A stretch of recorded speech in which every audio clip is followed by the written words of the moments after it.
Germany. The luxury steamer Manhattan, bearing the 1936 U.S. Olympic team to Germany, was barely past the Statue of Liberty before Louis began stealing things. In his defense, he wasn't the one who started it. Mindful of being a teenage upstart in the company of such seasoned track deities as Jesse Owens and Glenn Cunningham, Louis curbed his coltish impulses and began growing a mustache. But he soon noticed that practically everyone on board was souvenir collecting, pocketing towels, ashtrays, and anything else they could easily lift. "They had nothing on me," he said later. "I was Phi Beta Kappa in taking things." The mustache was abandoned. As the voyage went on, Louis and the other Lightfingers quietly denuded the Manhattan. Everyone was fighting for training space.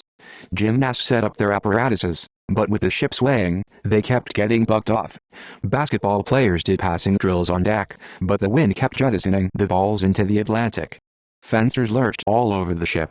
The water athletes discovered that the salt water in the ship's tiny pool sloshed back and forth vehemently, 2 feet deep one moment, 7 feet the next, creating waves so large, one water polo man took up body surfing. Every large roll heaved most of the water, and everyone in it, onto the deck, so the coaches had to tie the swimmers to the wall. The situation was hardly better for runners. Louis found that the only way to train was to circle the first-class deck, weaving among deck chairs, reclining movie stars, and other athletes. In high seas, the runners were buffeted about, all staggering in one direction, then in the other. Louis had to move so slowly that he couldn't lose the marathon walker creeping along beside him. Courtesy of Louis Zamperini. For a Depression-era teenager accustomed to breakfasting on stale bread and milk, and who had eaten in a restaurant only twice in his life, the Manhattan was paradise. Upon rising, the athletes sipped cocoa and grazed from plates of pastries. At 9, there was steak and eggs in the dining room.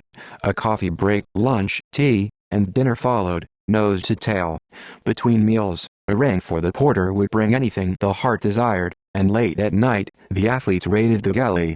Inching around the first-class deck, Louis found a little window in which pints of beer kept magically appearing. He made them magically disappear.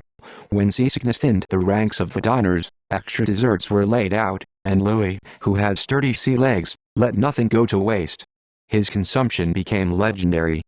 Recalling how the ship had to make an unscheduled stop to restock the pantries, runner James Lou Valley joked, "Of course, most of this was due to Lou Zamperini."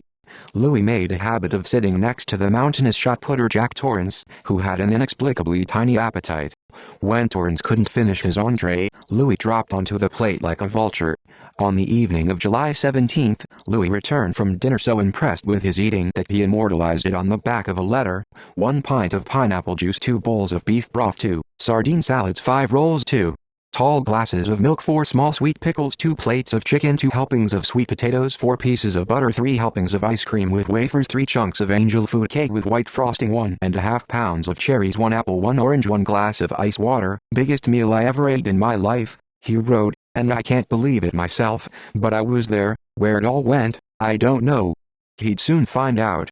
Shortly before the athletes came ashore at Hamburg, a doctor noted that quite a few were expanding. One javelin competitor had gained 8 pounds in 5 days. Several wrestlers, boxers, and weightlifters had eaten themselves out of their weight classes, and some were unable to compete. Don Lash had gained 10 pounds. Louis outdid them all, regaining all the weight that he'd lost in New York, and then some. When he got off the Manhattan, he weighed 12 pounds more than when he'd gotten on 9 days earlier. On July 24th, the athletes shuffled from the ship to a train, stopped over in Frankfurt for a welcoming dinner, and reboarded the train toting quite a few of their host's priceless wine glasses. The Germans chased down the train, searched the baggage, repatriated the glasses, and sent the Americans on to Berlin. There, the train was swamped by teenagers holding scissors and chanting, "Woe is Jesse! Woe is Jesse!" When Owen stepped out, the throng swarmed him and began snipping off bits of his clothing. Owens leapt back onto the train. The athletes were driven to the Olympic Village, a masterpiece of design crafted by Wolfgang Fürstner, a Wehrmacht captain. Nestled in an undulating patchwork of beech forests, lakes, and clearings were 140 cottages, a shopping mall, a barber shop, a post office, a dentist office, a sauna, a hospital, training facilities, and dining halls. A new technology called television was on exhibit in the village office. There were wooded trails, over which bounded a multitude of imported animals.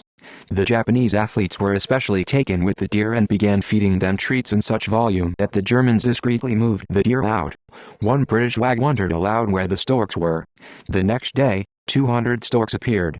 Louis was housed in a cottage with several other athletes, including Owens. The great sprinter kept a fatherly eye on him. Louis repaid him by swiping his Do Not Disturb sign, leaving poor Owens besieged by autograph seekers. Louis swam in the lakes, ate appalling quantities of food, and socialized. The hit of the village was the Japanese contingent, whose tradition of prodigious gift-giving made them the collective Santa Claus of the Games. On the 1st of August, Louis and the other Olympians were driven through Berlin for the opening ceremonies. Every vista suggested coiled might. Nazi banners had been papered over everything. As much as a third of the male population was in uniform, as were many children. Military units drilled openly, and the powered aircraft were forbidden under the Versailles Treaty. The strength of the burgeoning Luftwaffe was on conspicuous display over an airfield, where gliders swooped over impressed tourists and Hitler Youth. The buses had machine gun mounts on the roofs and undercarriages that could be converted into tank-style tracks. The city was pristine. Even the wagon horses left no mark, their droppings instantly scooped up by uniformed street sweepers. Berlin's gypsies and Jewish students had vanished. The gypsies had been dumped in camps, the Jews confined to the University of Berlin campus, leaving only smiling Aryans. The only visible wisp of discord was the broken glass in the windows of Jewish businesses.